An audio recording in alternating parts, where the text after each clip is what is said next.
Hi everyone, today we're going to look at why braking performance has reduced in a cable operated disc brake system and then what we need to do to remedy the problem. This is going to be a how-to without replacing any components. So this is using the existing brake pads, assuming they're not completely warm, and using the existing cable as well. So let's get to work. The first thing we need to do is to identify what's causing the poor performance in the first place. And in the majority of cases, it is because the bike is well ridden or has been well braked and the cable has reduced in its performance. So it's probably stretched out a bit, or indeed the brake pads are getting quite worn. And the way you'll be able to identify that is by seeing how much of a gap there is between the brake disc here and the brake pads. And if you can see here, there is a massive gap. You can see the tip of my finger just appearing in that gap. That is way too much. So the first thing we're going to do is to deal with that. That is almost certainly going to be your issue. However, if you're having lots of squealing going on and the brake pads and the disc are making a horrendous noise when you brake, it's because the disc and the pads are contaminated. So I'll cover that in the next part of the video, but for now we're going to address this issue here. With nearly all disc brakes, certainly the most popular ones, there is an adjuster on one side of the caliper, and this enables you to screw in the brake pad, as you can see in the other video picture in picture on the screen now. And that will actually reduce the brake pad gap, the clearance if you like, considerably. So that's what we can do on the side opposite to the cable, and on the cable side we can then tighten the cable, as I'm going to show you now, in order to reduce the gap on that side too. The second thing you can do to adjust is move the barrel adjuster screw or bolt. This part here is just holding your adjustment in the right place. So this is called a lock nut. So you get the lock nut out of the way by going anti-clockwise, lefty-loosey, and by moving this whole barrel adjustment system anti-clockwise, which I can't show you on camera while doing it, it then enables the opportunity for the cable to be stretched outwards, or rather pulled upwards in this case, which will put more tension through the caliper arm. With a standard Allen key, usually we can loosen the cable, or the clamp holding the cable, and we can then, by lifting the arm of the caliper here, which is the action that would normally be used to push the brake pads together off camera, we can actually pull a bit of the cable through. So by pushing up, this actually is sliding up the cable now. The cable itself, if you can see on camera, is not actually moving. So where it's gripping the cable is going to move up slightly, and that is going to close the gap as well. So there you have it. Those are the three ways to bring your brake pad closer to the disc. Of those three, honestly, if you did the barrel adjuster and also then moved in the brake pad on this side, that should be enough. But the third attempt, the third solution to move the brake cable further into the caliper arm by adjusting that nut, that will definitely fix the issue. Now we'll move on to the annoying squeaks and the noises. It's very simple, guys. If there's a squeak or a horrible groan while you're braking and it's not coming from you, then the chances are it's going to be contamination. You're going to have gunk on here or gunk on the pads, and similarly the two are going to rub off onto each other. It's often caused by grease, grime, road salt in winter and all the rest of the stuff that your bike wheels are subjected to. But actually also it can be as simple as your fingerprints going on the discs. There's loads of grease in our fingers, and if we're having a particularly greasy day, genuinely that is all that might cause it. Now, to solve the issue, unfortunately brake pads are like magnets or sponges for gunk. And once they get really contaminated with gunk, there is very little you can do about it, and you probably will need to replace the pads. But hopefully we've caught it early, and one solution for me is to use alcohol spray. That's buying a concentrate of alcohol online for very little, diluting it with water, and literally working round the disc, rubbing the alcohol in.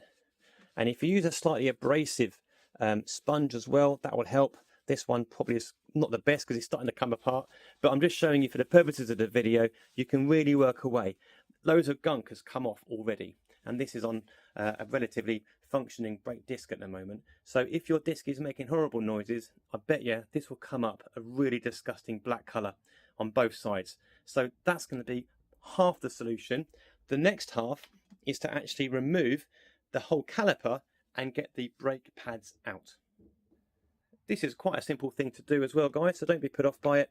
Your caliper is held on usually by 2 different bolts, and it's going to be quite difficult to get it off because it's going to be massively welded to the caliper arm that's holding it to the frame, or indeed straight to the frame itself, or forks as I should say. But nevertheless, you get these off with a crack, and honestly, don't be scared by doing this.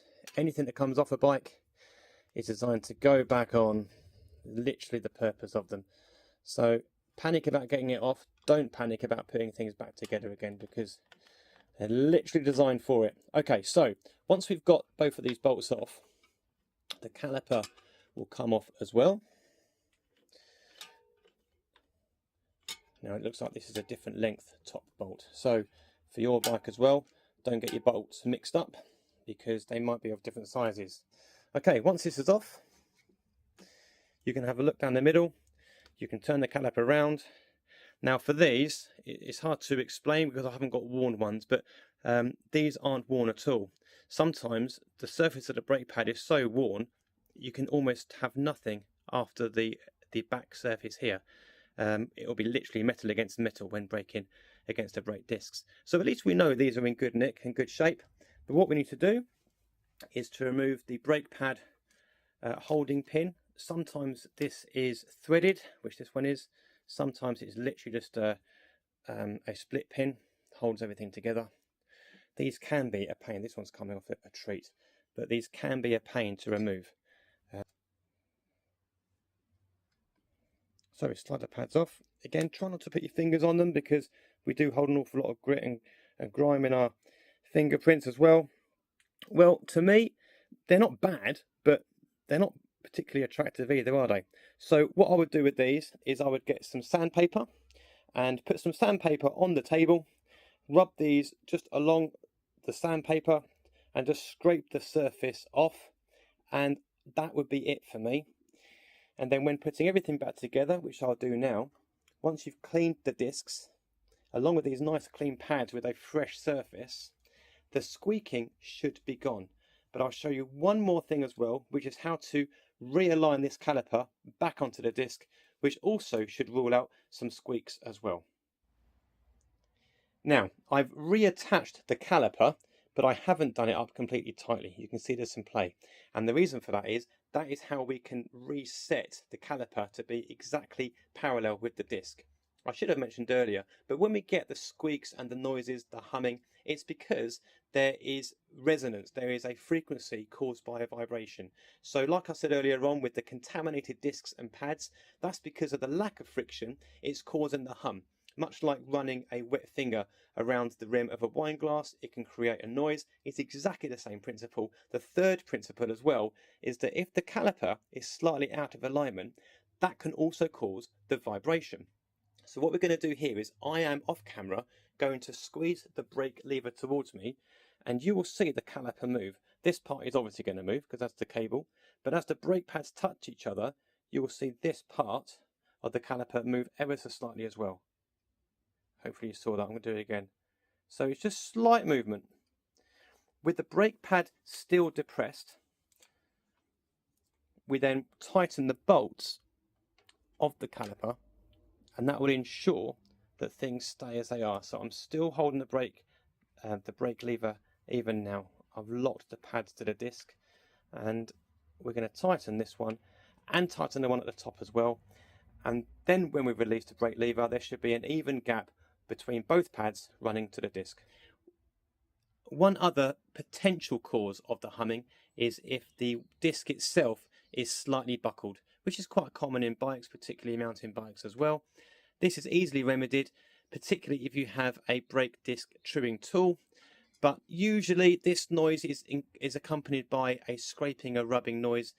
that is not often the cause of the humming, and it's not often the cause of poor braking performance. Nevertheless, if you've got that annoying occasional scraping, then that's something that could be remedied as well. Well, there you have it. We've identified the causes of poor braking performance, and I really hope that that is going to help you as well. So again, in summary, it's likely to fit into two categories. You've either got the squeaking and the humming and the noising. That's probably because of contaminated pads and discs, or an out of alignment caliper. That will be causing poor braking performance. But the most common category will be that of adjustment to the pads in terms of their distance from the disc. And through that, you can solve that by making the pads go closer to the disc, by either adjusting the side bolt, by adjusting the barrel screw, and ultimately by stretching or moving the caliper arm further up the cable. At the end of the day, eventually, if you love bikes and you're going out and covering loads of miles, you will need new pads and new cables eventually. And I've got plenty of other videos to show you how to do that too. In the meantime, I hope this is really helpful. If you've got a little icon down this part of your screen, I'd really appreciate you clicking that if you're on a computer, and just subscribe to me. Otherwise, if you're on a phone, just turn your phone around to portrait mode, and there'll be a subscribe option there too. Thanks ever so much for paying attention. Thanks for watching, and I'll see you next time. Bye for now.